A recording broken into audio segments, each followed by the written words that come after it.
Hey there, money movers in training. Welcome back to another episode of the Do.Different.Better show, where we talk about wealth, wisdom, and money moves, making finance simple for everyday people. I'm your host, Elaine Rasmussen, CEO and founder of Social Impact Now, Connective Institute, and managing director of the Integrated Capital Fund.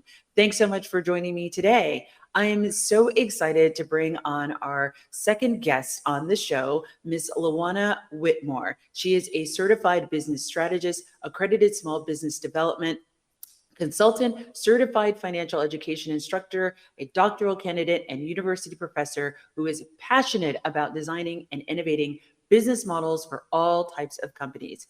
In addition to almost a 20-year career with Target Corporation in business analysis, architecture, and strategy consulting, she has advised hundreds of small firms and nonprofits to grow and scale. Luana's personal mission is to create parity for women and underestimated and underrepresented communities, helping them build wealth through entrepreneurship, education, and business development. Luana, welcome to the show. So glad to have you. Yeah, I'm super happy to be here. Thank you for having me. I Yes. appreciate And what's super exciting is she's just launched NextFemme Financial, a platform dedicated to helping women to manage both personal and business finances more effectively. So when I have guests on my show, I always start out with this question because so much of what we talk about or don't talk about with money is actually how did we actually get to how we think about money. So I always ask every guest to share their money story. So you can share your first memory of money or the first time you realize money had some kind of influence. Yeah, so my money story, I think, is very much like a lot of people. My parents were poor, and my parents ended up coming into money out of a lot of hard work and grit, right, on the part of my parents. But they never talked to us about money. And as a result, I had to learn everything that I learned. I didn't even know that it was something that we should be talking about, right? I had to learn everything that I learned through, like really hard lessons, right? Um, Filing for bankruptcy a couple of times, really just struggling to understand why I was spending money that I didn't have and why I didn't know how to save or how much, or even that, when you're young in your 20s, like retire. What is that? Retirement? What are you talking about? I'm going to be 25 forever. But that's not the case. And so it wasn't until, I had a child and I kind of got into a career and I wasn't really thinking and managing my money the way I wanted to, that I started to say, okay, I got to get a handle on this. And it ended up working out. I was able to buy a house, in my 30s and, all of that stuff. But I still really didn't understand how our financial systems work. It's one thing to understand money comes in, you spend or save, money goes out. But it's another thing to understand the whole ecosystem of money, why you should understand what the markets are doing, why you should understand inflation and interest and all of these things, and why it's really super important to you. So, when you ask me what my first memory of money is, it really is getting that credit card as a freshman in college. And again, at that time, my parents hadn't been to college. Now they're both college graduates. My dad's a doctor now. But I was the first person to actually go to college in my family. And so they didn't know to tell me that when I get to campus, you're going to be inundated with about 500 credit card applications, and it's easy to get. And so my first memory really is getting that card, spending with wild abandon, and then paying, $20 a month and never paying it off, right? And then eventually having that snowball into what now seems insignificant at $5,000 worth of debt. And I probably could have worked my way out of it, but I decided to, but no one was around to tell me that. And the bankruptcy court and the bankruptcy lawyer doesn't get any money if I don't file bankruptcy. So, so he's not telling me, you don't need to do that. Here's the way for you to do better. You can pay this off and not have this stain on your financial record. So that really is my very first real concrete example or part of my money story that started hell. So I love that. And it's so funny. So in the first episode, I talked about my story and I shared a similar story of, oh, did you? oh no, it's same. It was not even just the credit cards. It was like, oh, well, I have checks, right? There's still money in like, I've got checks. And I don't know if you remember the cartoon Kathy. There literally is a cartoon where she's like, what do you mean? Like, I have checks. Like, there's still money because I have checks still. That's funny. Yeah. Right. But because, I mean, I even think about how worse off our kids would be, right? Because even when I was a kid, I remember in home ec class, we learned a lot of things. Now, this is in the 70s, 70s and 80s. Okay, let's just be clear about this. But we learned how to cook. We had like in high school home ec, we had mock weddings, like where girls dressed up in wedding dresses and the guys, I mean, like the whole thing. Wow. Crazy. But the one thing we did have was we also learned how to do a budget. We learned how to budget in home ec, and that doesn't even exist anymore. My daughter didn't learn that. No. Yeah. Well, I didn't either. And I don't know if that's because I was in California, I was in a Catholic school. I don't know what the situation was, but I was very pissed off because like I'm like, why it seems similar. I talk about how, we grew up very housing insecure. My stepfather was an alcoholic turned drug addict. And there was always this struggle. And never knowing like what was going to be happening at any given moment, never knowing where we're going to be evicted. We had been evicted a few times. And I'm living in a small community, like having the embarrassment of just having that embarrassment because everybody knows what's going on at your house, right? Mm-hmm.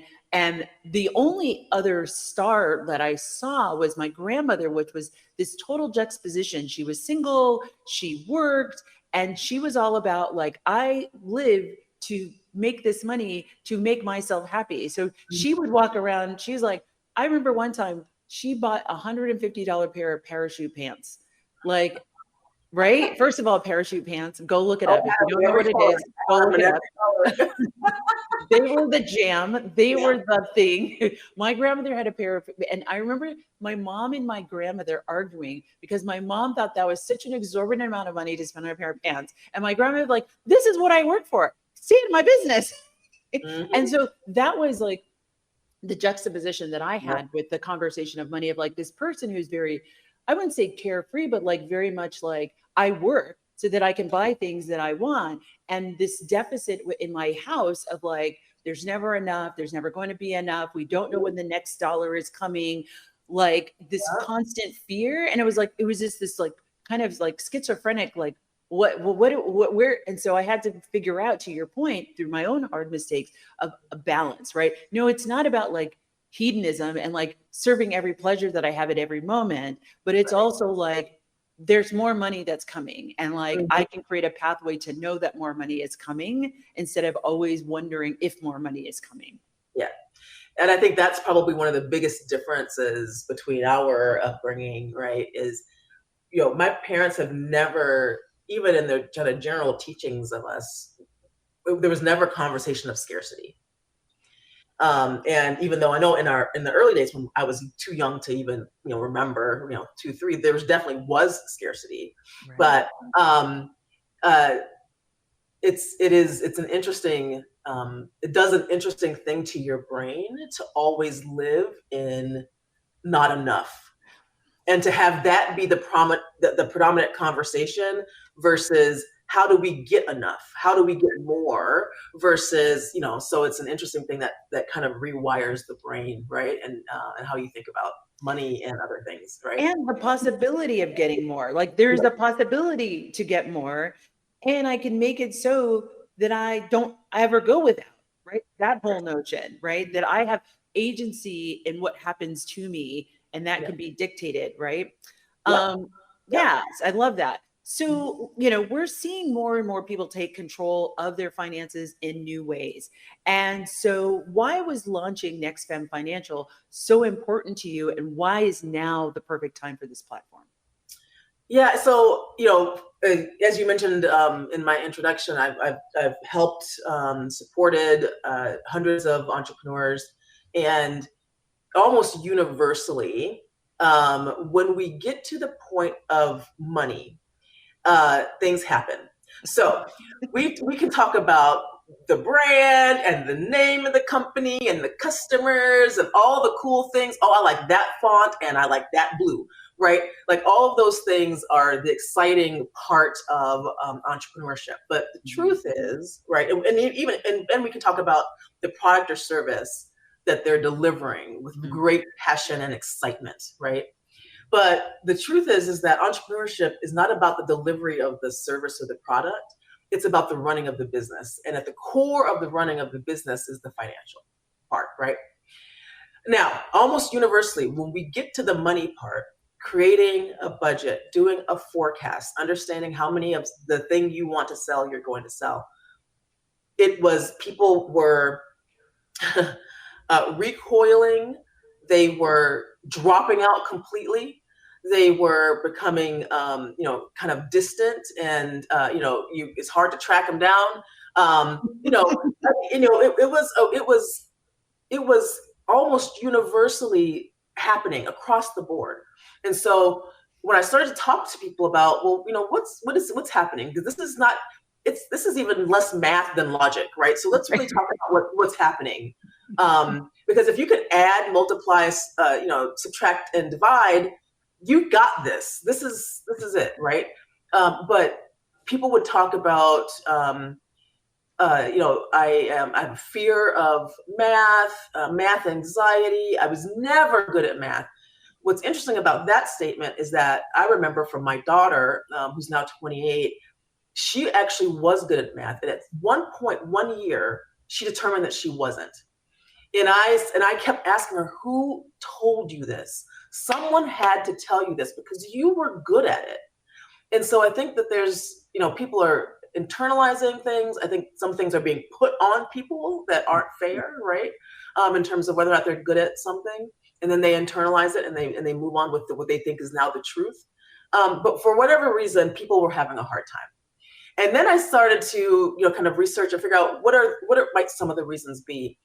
And when I started asking people about, tell me about your personal finances.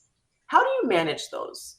Do you have a budget? What's your credit score, right? And this is after I built rapport and trust, right?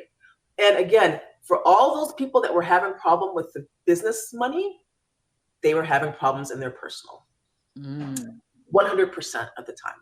Mm-hmm. They weren't happy with their credit score. They weren't happy with the amount of savings they had. They didn't have enough to do what they wanted to do, including enough money to put back into the business.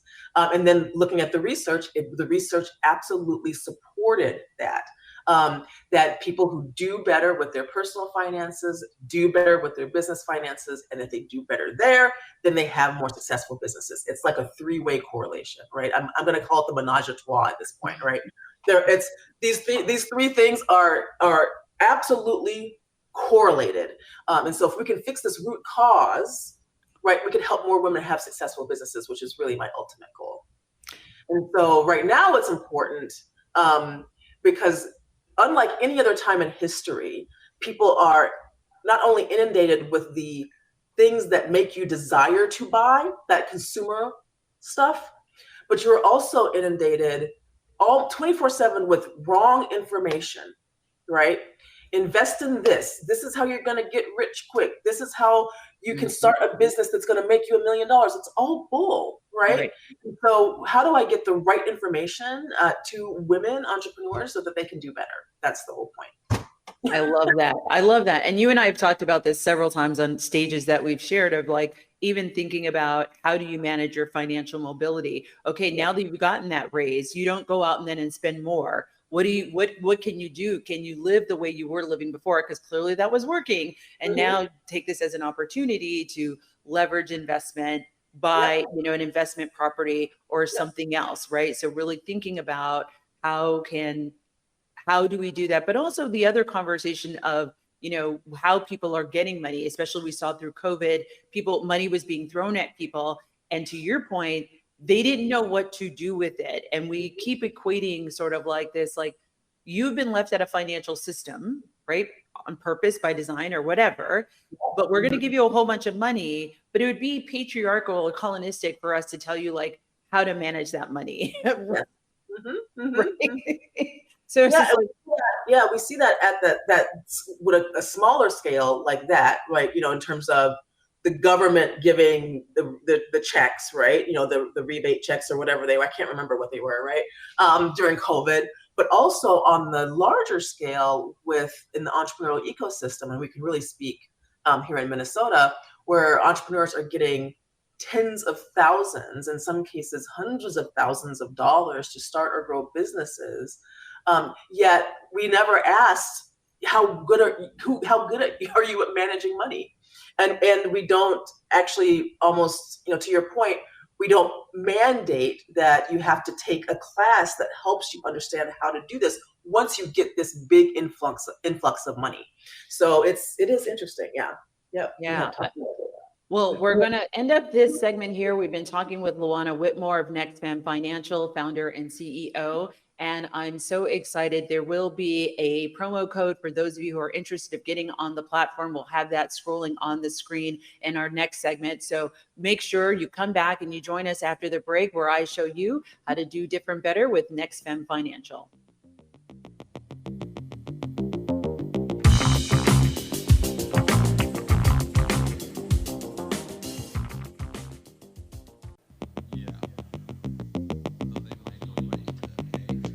Welcome back to the Do Different Better show. I'm your host, Elaine Rasmussen, and we have a very special guest in the house, Miss Juana Whitmore, founder and CEO of NextFemme Financial. So great to have you on the show, Juana. Thank you. I'm glad to be here. So now we spent the first part of the episode unpacking your money story, and then we also talked about like why now, why NextFemme now. Now let's shift a little bit of like, we know that women, especially minority women, have often been overlooked and under resourced by traditional financial services, right? I believe one of my favorite pictures is in 2018, I think it was Vogue magazine did a cover with all 34 Black women founders who had raised over $1 million in venture funding since 2019. So that's like a 11 year period. Only 34 Black women had raised over $1 million in venture capital. How does NextFemme help break down these barriers, and what unique resources are you offering that other platforms aren't? So what's interesting is that, while I'm not working to break down those barriers, what I am doing is recognizing that they exist and making it so that women can be self-empowered. Right. So is there a way for us to depend less on these systems that, have historically excluded us? Yes, there absolutely is a way for us to do that. And so what's fascinating, sad, interesting, however you want to frame this, is that, while the United States financial system really started in about 1780, women were historically excluded from that for 200 years. And so for us to really recognize the challenges from that, it wasn't until 1974. I was already born. You were already born. Our mothers were entering the financial systems, right? They could not get a bank account or anything like that on their own until that time. And you can bet there was a lag in practice versus law. So I think about, my mother was unable to get a loan on her own without a signature from her husband or her daddy. I mean, that is wild. How crazy is that, right? And so I think we need to recognize that while those things happen, they're no longer necessarily happening today in America. There's residual effects of that. Mm-hmm. Also, women typically don't talk about money amongst themselves, nor do they talk about it within their families. Like, it's less common for a dad or a mom to talk about money with a daughter in a family. You talked about how much men raise, particularly in venture capital, they raise 50 times more than women. Mm-hmm. Less than 3% of all venture capital goes to women. And it's so interesting. One study that I read actually talked about it's less gender than it is gender acting. So, meaning that if there's any feminine outward appearance or speech or talk, right, that those people are less likely to get funding in the VC world. And so, even if there's a male who presents more as a woman or has more woman kind of gender, things. Tendencies. Thank you. They are less likely to get funded as well. So I thought that was a fascinating study. Also, I think women just have different circumstances. More women are responsible for more things, Right. meaning bringing in money, taking care of the kids, like having the primary kid responsibility and having the primary home responsibilities, right? And so those things give you less time to pursue financial things than maybe if you were a man. Also, women outlive men. And so therefore they've got to save more to last longer in their retirement than men do. And a lot of people don't address that. They really are thinking of like total life expectancy when you should think about specifically how long you should live. And as a woman, you probably will live longer. And then as in the VC world where women get less money, women just in general earn less. Even people who aren't entrepreneurs, right, who are employees, earn less, way less over their lifetime. So they've got, if they earn less, they have less to save for the future. So all of these things kind of compound to make situation for women different. And then we add on the entrepreneurship piece to this, where as an entrepreneur, your money is like this. It's up and down. It's not, you're not getting paid the same amount every 2 weeks. It's not a paycheck. Right. You may not have insurance. You may not have all of these things as an entrepreneur. And so that makes things even more complicated when you may make $10,000 one month and $3,000 the next month. How do you manage that? So, Especially if you have, like we talked about in the first segment, these bad money tapes. I like to call them money tapes that play in your head. But also then you lay on top of everything you talked about, culture, right? And we know that there are cultures that are, it's the first girl's responsibility to take care of the parents. It's, yes. If any of the parents get sick, it's the girl's responsibility to take care of the parents. They might be the only girl. And yes, the default is that person is going to take care of all the things.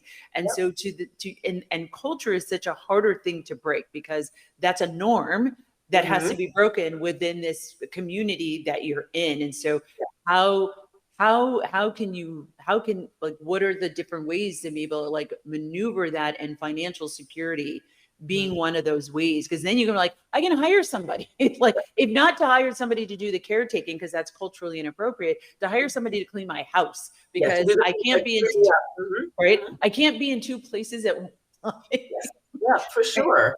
And while a lot of people think money is the root of all evil, if you have the right mindset, it is the key to your freedom. It is the key to you being able to spend your time the way you want to spend it. And when I think about, I hope I'm not kind of jumping ahead here, but when I think about while a lot of the program are the technical aspects of managing money. Money comes in, there's a budget, there's this, that we actually don't even get to that at NextFemme until like module 3 or 4. Because the first almost 1/3 of the program is about what's going on in your head, right? How do we get you to understand why you spend the way you spend, why you save the way you save, why you invest the way you invest? And then my mantra is kind of know thyself, know thyself. When you know yourself, there's a freedom in that, right? You also are able to create boundaries. We will teach you how to uncover what your core values are so that you can spend in accordance with your core values. For example, if we determine that your core values are family experiences, and then you go over here and you buy a $50,000 car, is that in alignment with what you said your core values are? And so once we understand who you are, what your values are, you can start to create a plan that allows you to live that life, not someone else's life, not the life you're seeing on TikTok or on Instagram, but the life you want to live the way your grandmother did, right? Because she is that you said it was your grandmother, right? Mm-hmm. Yeah, she bought the stuff that she wanted to buy because she knew what her values were, and she provided herself a path to freedom to be able to do that. And so that's what I want for other people, right? Yeah. She loved Prince. That was like her one thing. She's like, she wanted she even wanted a red Corvette. She had a red RX-7, so that was close enough for her. Oh yeah. Well, she would have been over the moon with the Prince house that just opened up on Airbnb. Oh, Right? I know. I saw it. That's amazing. But I love what you're saying because, in our work and supporting entrepreneurs, it's that same kind of thing. It's like, we've got to get under the hood. What's the mindset? Because once we crack that egg, then we can be like, okay, what I like to say is, I don't want things to happen to you. If you are not clear about your core values, you're not clear about your purpose, you're not clear about your mission, you're not clear about what it is you want, then things happen to you. And my thing is, I don't care that you make decisions, but know that you're making a bad decision. You're like, no, I know what I'm doing. And I accept the consequences of that. But I've thought about it strategically. And once you know yourself, once you have your values, once you have your purpose and your mission, it becomes easy to say no. Yes. Right? No. And I think I get criticized for saying no. Well, that's why you and I are friends. I've got like blinders on. And as things come in, I measure those things against who I am, what my companies are meant to be doing, why I'm here, what my values are. And if it doesn't match up, I have to say no. I mean, it's an easy decision. Well, and that's where you and I are similar, right? Because I get criticized too. It was just like, she don't go nowhere. She don't talk to nobody. I'm like, listen, I am just very clear about what I'm going to right swipe and left swipe on, because here's the thing. And this brings me to another question around, especially as people of color, first Americans, you grow up with this celebration of hustle culture. You grow up with this celebration of work, and it's not okay to actually take a vacation. It's not okay to dive into something pleasurable that's completely for you. I remember my last relationship, I was with a first American, and when we were going through a major life decision, and I was like, no, I don't want to do that. He's like, well, you're being selfish. And my response to him was like, absolutely. Like, I think he thought it was going to be like a shame thing. And I said, yeah, I'm being selfish. 100%. Exactly. Because if I do what I want, I can better help other people do what they want. Right. And but if I'm struggling, we can't all, I'm no good to anybody if my brain is full of me doing things that that are not in alignment with who I am. And it's not about doing things that you don't want to do. I think that we got to kind of make that clear, because when you run a business, whatever you do, there are things that you have to do to get to your ultimate goal. This is strategy, right? But when you know yourself, you're able to say no to the things that you don't want to do, that are not in alignment to your ultimate goals, your ultimate strategy. Yep. Right, because they're a distraction. And I talk about this with founders of, is this opportunity an opportunity, or is this a test? Because sometimes you get tested to be like, to test your resolve on, are you going to stay on the track that you said you wanted to be in, or has the track changed? It is fine that the track has changed, but know that the track has changed. Don't change it because you were you weren't paying attention to like what was happening in your body. You weren't paying attention to, oh, this thing really is in alignment where I said I wanted to go, or you weren't clear about where you wanted to go. But like, I always ask founders, I'm like, let's really think about this. Is this an opportunity or is it a test? Because an opportunity is going to be in alignment with where you're trying to go. Yep. A test is a distraction, which will take you off your path and take suck time, suck resources, human capital, financial capital, social capital, to go do some stuff that wasn't even in the plan. Right, exactly. And it is always obvious within the first meeting when you've encountered that person, because it's not, you're not clear on what it is that their business does, because it does so many different things. They got a laundry list of goals that are not at all connected, right? Meaning they're not all working towards this one endpoint. And so it's really quickly evident when you're meeting with entrepreneurs who are not grounded in who they are and their values, because they're typically all over the place. Exactly. Well, we're going to wrap up this segment. We've got one more segment to go.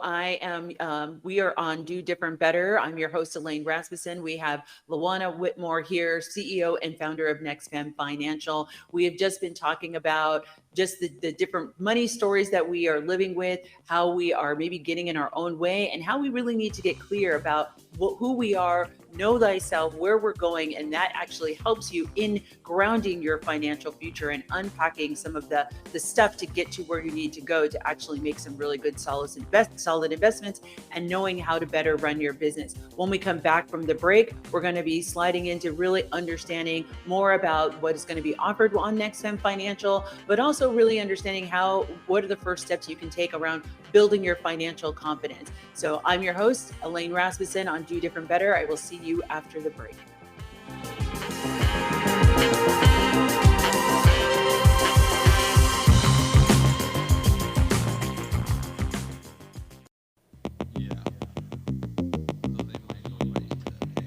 Welcome back, beautiful people. This is Do Different Better. I'm your host, Elaine Rasmussen, and we have the star-studded Juana Whitmore, founder and CEO of NextFemme Financial, one of my favorite humans in the entire world. So I'm so excited to have her on her show as she's launching this new venture. So we've been spending a lot of time talking about sort of what have been the challenges of really understanding the connection between your personal finances and your business finances. And if you don't have a really great grasp or understanding of your personal finances, all of those bad habits and bad tapes will show up in your business finances.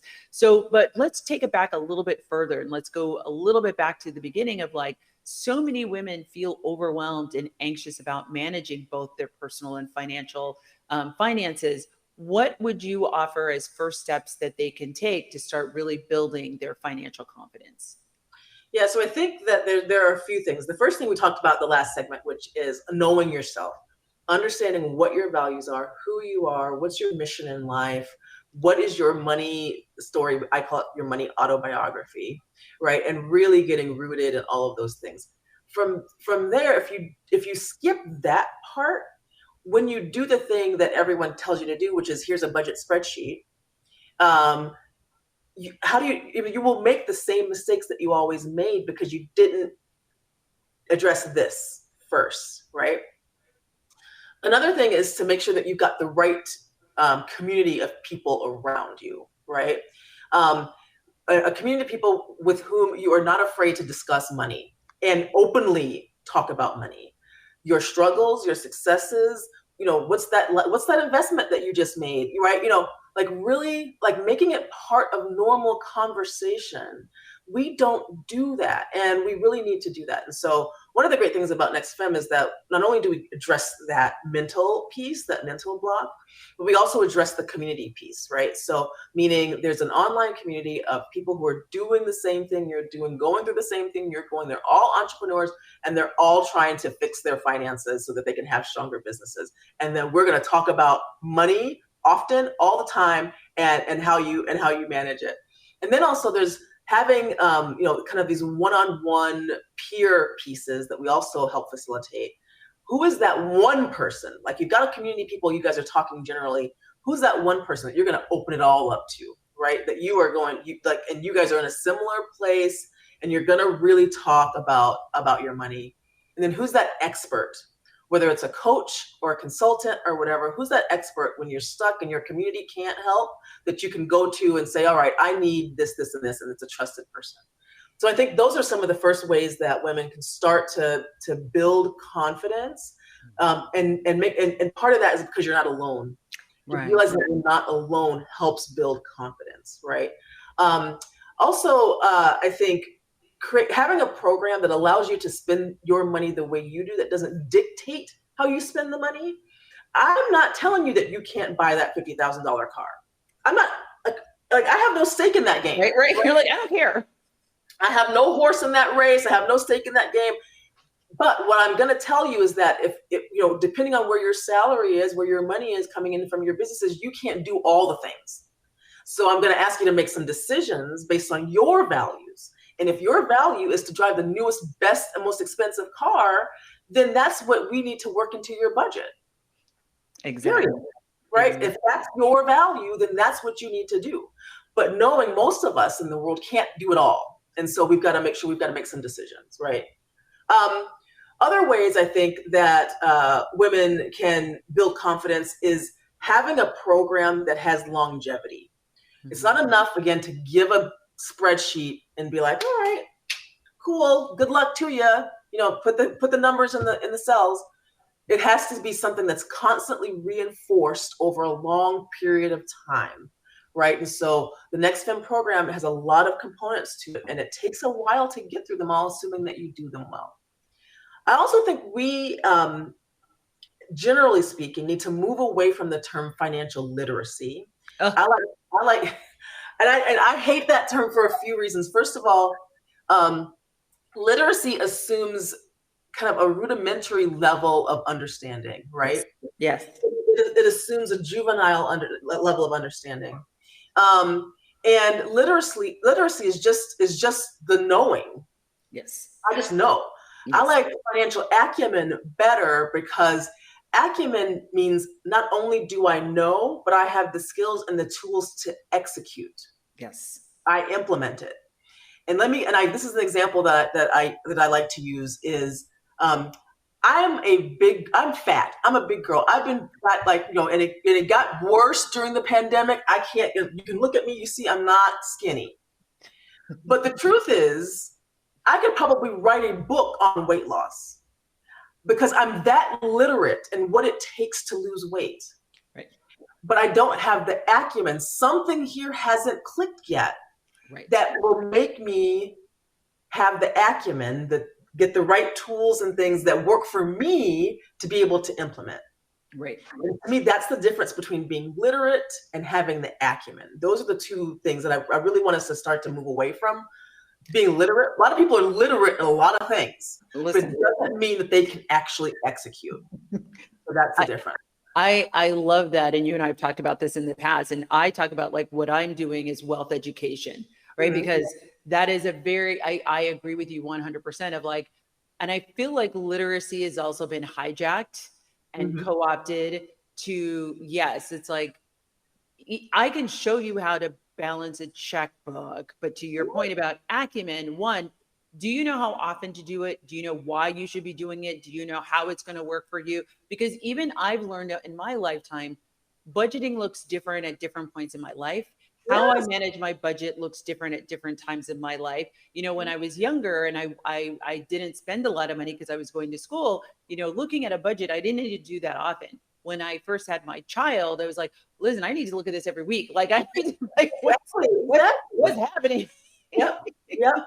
And so, but then to the point of, and what we talked about earlier about being left out of the financial system, no one has talked about. I remember when I first worked at Nordstrom and I got a 401k, the memory of even them saying oh, there's a 401k was a blip in my memory.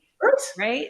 And so then no one said to me, no, everyone was saying, yeah, put in the full match contribution. I'm I don't know what that means. No. I come from a house that doesn't have a bank account. Right.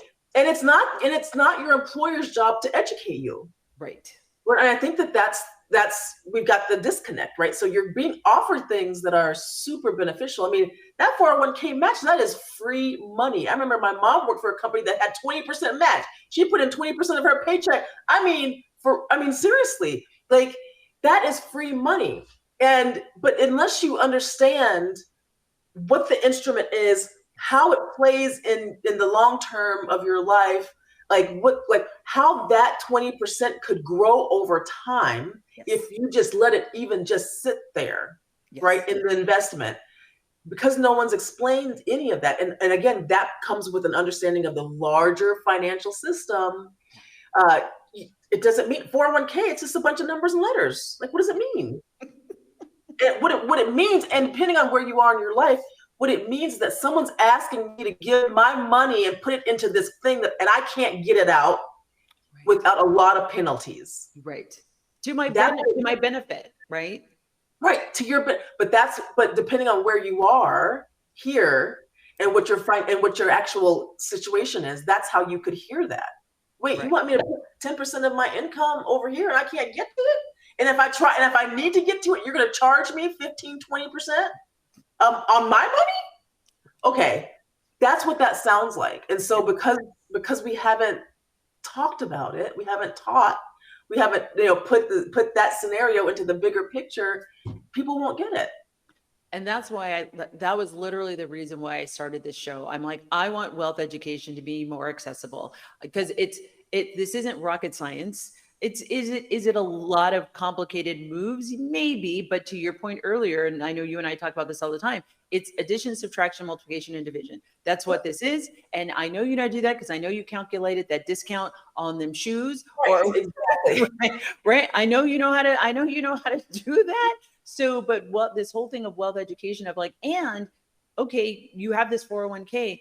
Hey, there is no penalty if you want to buy a house. There is no penalty if you want to go take yourself back to school so you can get a job paying you more, $20,000 more a year. So when does it make sense to take it out and deal with any potential penalties? Because you're actually investing it in yourself that will have an exponential. Now you're going to have more money to put into the 401k as a result of you getting that education. So to your point of like, I think what I call financial activists like you and like me, of like, no, we're shining the light. We're like opening what do they call that in a camera? Like the vector, the aperture to be able to like, no, let's go wider so you can see the whole picture and see what your place is. You don't have to be in all the places. And I tell people on the show, I'm not looking for you to be finance experts. What I want you to do is take the thing that you heard that applies to you and activate you on that thing. That's what I want you to do. And everything I talk about is not going to be